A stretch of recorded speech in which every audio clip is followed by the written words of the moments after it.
Hello again. My name is Luis Almeida.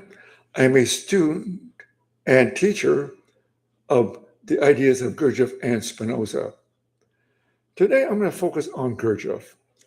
I was first introduced to Gurdjieff's ideas at the age of 30. In 1970, I met my teacher, and he said something profound that stayed with me. He said, it's possible to become a master of oneself, to become a master of one's emotions. Now, at that time, I was totally emotionally out of control. My anger just came out because I'm a very emotional person. Now, Gurdjieff talks about that there are, 3 or 4 centers. There's the intellectual center, the emotional center, and the moving center. And that's what I want to focus on, the 3 centers. I was more in the emotional and physical centers. The intellectual center, I had little access to. Eventually, my teacher talked about the mind and the intellectual center, which helped me understand Gurdjieff. But it took me a long while. I had to have a teacher to guide me in what Gurdjieff was communicating. Now, there are several books that we focus on about Gurdjieff. In Search of the Miraculous was one of them. And the other was Nicole's 4 volumes, and also The Fourth Way. These are the books that we studied regularly, and we focused on Gurdjieff for the first 2 years. Now, I'm not going to get into Spinoza, but I'm saying that Gurdjieff is an introduction to the work that I do. And what he said was something very profound. He said that it's possible to awaken one's mind. And these are the things that I'm going to talk about today. I have a list here. He talks about man is asleep, but how do we wake up? He doesn't clarify exactly how do you wake up, but he talks about it. He talked about a permanent understanding, and that's what I want to focus on, is how can we understand Gurdjieff? Again, want to say that Gurdjieff brought out some profound ideas about human nature, the human psychology. He had such intuitive insight. Now, I don't go into the octaves, the enneagram, the dancing, or the planets. That doesn't relate to what I focus on. Again, I work on the psychology of human nature. Now, he also talks about an aim, and he says this: if a man begins to realize that he has no aim, that he doesn't know where he's going, that he must be dissatisfied and disappointed with his life and in pain. Now, but he must want something. And that's where I was. I had everything a man would want. At the age of 30, I had a beautiful wife. I had a home. I had a business. I was a hairstylist, and I had a salon. I had money in the bank. I had a new car. I had all those things that it was an American dream, and everybody should be happy. But you experience yourself, that does really bring happiness. It's nice to have all these material things, and it gives us a certain satisfaction, but it doesn't fill that emptiness that some of us experience. Now, this is what I want to communicate, is that some of us, I was one of those individuals, and some of you feel empty in spite of the fact of being successful. Now, Gurdjieff says something very important. He says, you must be a good householder to do the work. This is not for people who are in depression or in jail or have no job. You must be a functioning individual in life. And okay, so what else did he say? Talk about buffers. The body needs buffers. Our mind needs buffers. But what are buffers? I learned that buffers, Gurdjieff says this, that buffers keep us from seeing the truth about ourselves. He said that if we really saw ourselves as we are, we'll go insane. So buffers is a useful way to block out negative things about ourselves or that we don't see. Some of us have this negative self-talk, sure, but there are other things about discloses our weaknesses and that we don't want to face. Now, buffers, again, are a good thing in a certain way. They help keep our sanity. They pretend everything is okay. Basically, a buffer is a way to lie about ourselves. Now, however, buffers keep us away from the work. We must become in touch with our dissatisfaction, our disappointments, or with our pain. And we must want something that will satisfy and fill this emptiness. You must feel this emptiness. And another thing we do need is we need rational thinking, reason, rational thinking, and intuition. Those two will help us find a path to fill the emptiness that we all, or some of us, experience. Now, another thing G talked about is our will. Most of us believe that we have free will. And free will is an illusion. Spinoza, this is where Spinoza explains the laws of nature. Now, Spinoza's, again, we're talking about Spinoza just for a minute here. Spinoza talks about what God, the nature of God. He said God is not an anthropomorphic being or a personal God. God is nature. And this nature expresses laws and also expresses infinite attributes. And these attributes, we are part of two, the attribute of thought and the attribute of extension. Now, where Gurdjieff comes in is Gurdjieff had such insight about human nature. And he talked about the will. And I'm going to go back and forth with Gurdjieff and Spinoza for a moment. Gurdjieff talks about the will, that we believe we have free choice and that we could will ourselves to change, which is impossible. The only way we can change is through the power of understanding. And this was Gurdjieff was very emphasized. He says that we must develop a permanent understanding. But where does it come from? How do you develop that? Again, to begin to become interested in the work of Gurdjieff and Spinoza, particularly Gurdjieff right now, I'm going to focus on Gurdjieff, is that we must begin to see where we are, and which is very difficult to do. Gurdjieff also said that it's very difficult to listen to someone else that may have knowledge. It's difficult for us to find a teacher or want a teacher. We believe that we could do it ourselves. And this is another thing Gurdjieff talks about, is that where we are, that we have this personality that's different from our essential nature. Now, in Search of the Miraculous on page 163, it starts with 161, he talks about there's a difference between essence and personality. Essence, he says, is what is our own. Personality is that which is not our own. But what does it mean by what that is which our own? Our own is that we are thinking clearly. Now, he doesn't get into that, but our essential nature is our true intelligence. And this is where I would say that I really understand Gurdjieff more than you will realize. You might think, well, that's arrogant. But I found through Spinoza has helped me understand the true intelligence that Gurdjieff tried to explain, but wasn't very clear. Interesting thing about Ouspensky, now he wrote this wonderful book called In Search of the Miraculous, and he was a great recorder, great writer, but he didn't really understand Gurdjieff. I read, and from people who really understood or followed Gurdjieff, that Ouspensky, at the end of his life, became an alcoholic. And Gurdjieff, he was very disappointed because after his accident, I guess he was in the hospital for several months. As he was recovering, he realized that the work that he did, very few people understand.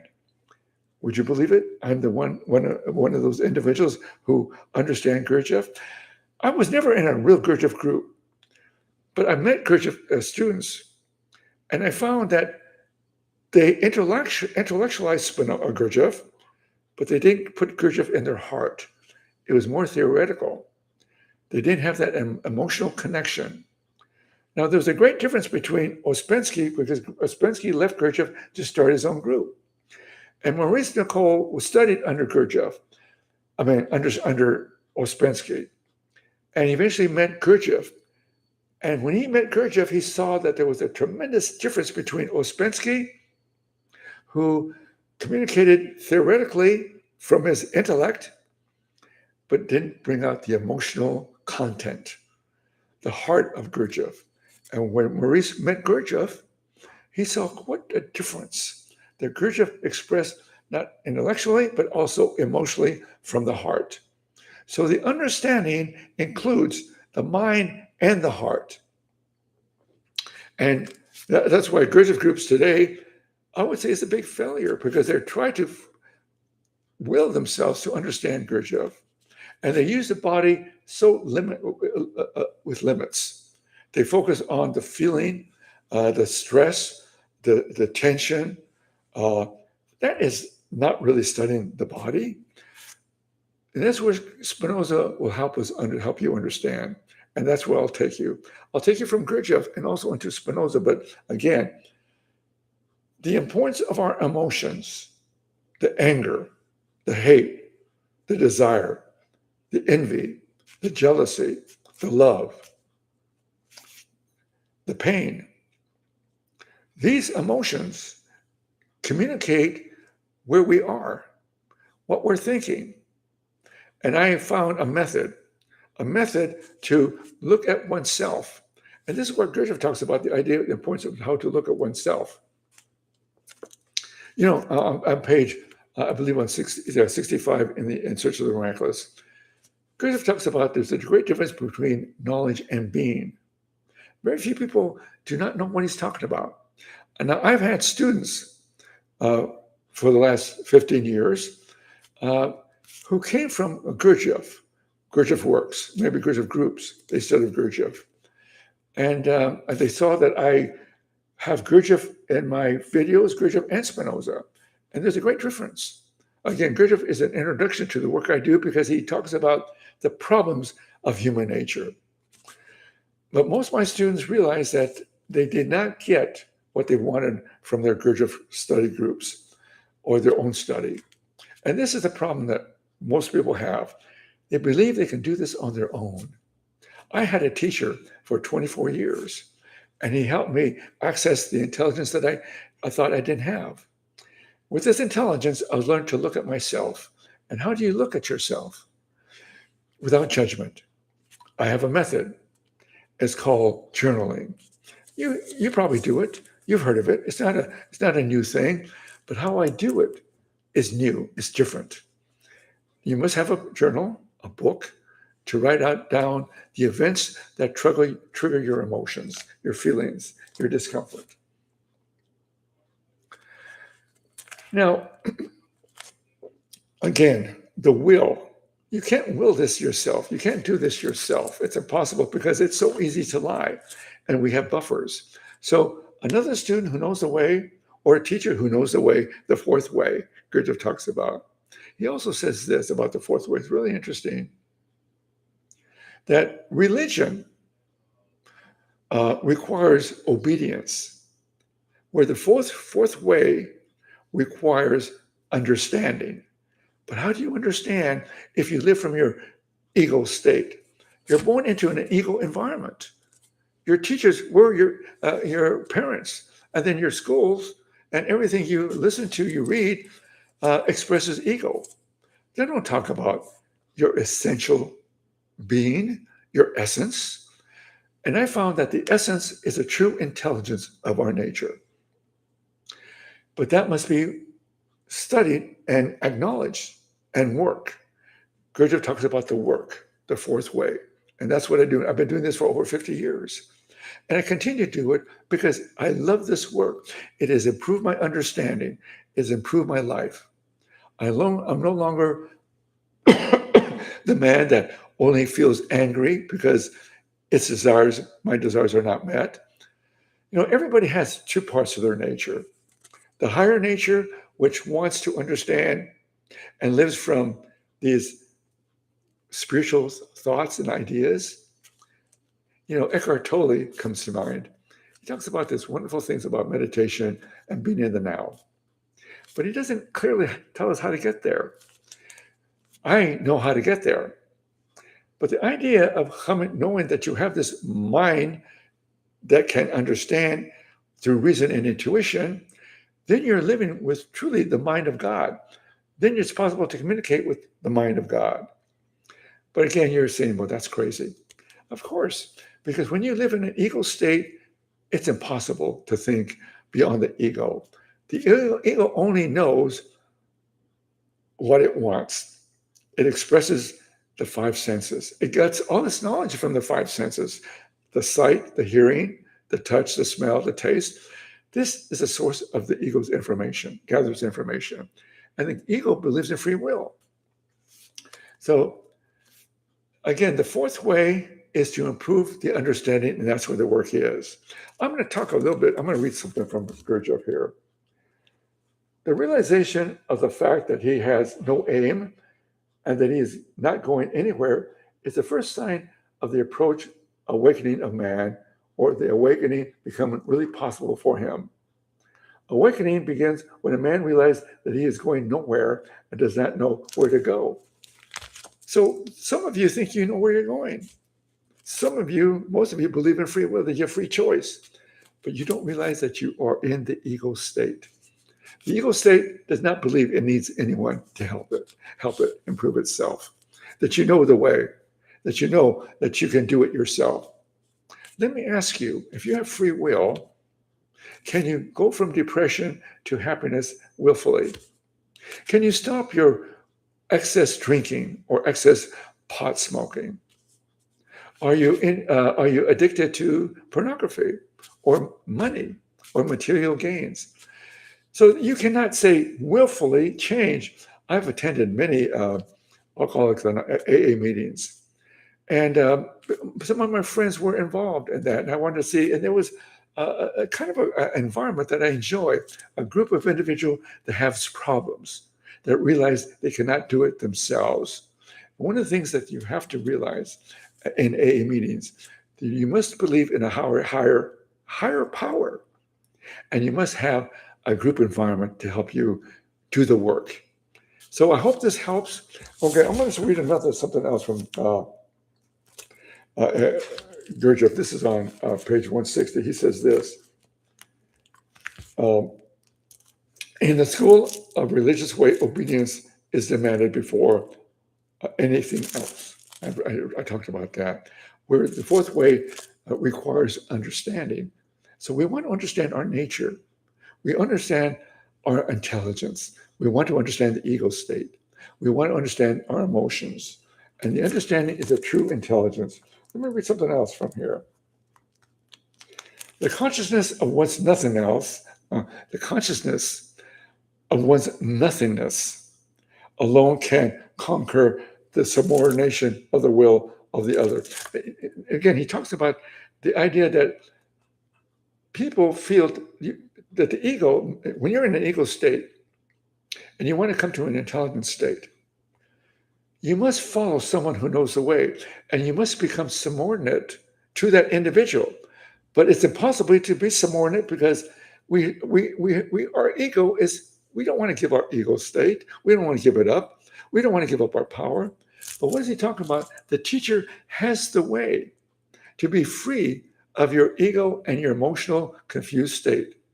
You want to go beyond depression, beyond fear, beyond wanting approval from others because you don't have your own approval. You want to go beyond wanting desperately to have people love you, to affirm you. The work that I do, the fourth way, is to give you the love of self because of your effort to understand. And you become develop self-approval. Thank you for listening.